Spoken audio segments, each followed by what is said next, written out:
Today, I'll be showing you how to unlock any phone from any carrier through a simple and free method.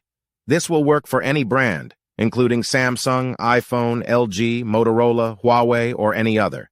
If you happen to have a carrier app installed on your phone, unlocking it will be even easier. After following the steps in this video, you won't need an unlock code. Instead, you'll simply wait for a message in the carrier app indicating that your phone has been unlocked. For iPhone users, just connect your device to Wi-Fi, and the unlock should activate. Before we begin, I'd like to mention a small disclaimer. The tool I'm about to show you is 100% legal, safe, and free. This tool will also help you get your phone unlocked, regardless of whether it's currently under an active contract with your service provider. By the way, please be very careful with the spam comments left on this video. They are all from bots representing people who offer this service for a fee. We might be affecting their business since I'm showing you a free method to unlock your phone from carriers.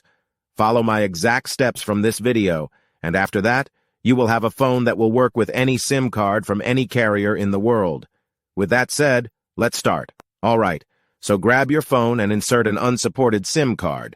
That means a SIM card from a carrier other than your original one. After powering up your phone, you'll receive a message asking for an unlock code. Once you enter the code, your phone will be fully unlocked and ready to use with any carrier. Here's the best part. You can unlock your phone for free on this website. Just follow the instructions here, and you'll unlock your phone for free using a simple method. Thanks so much for watching this video. See you in the next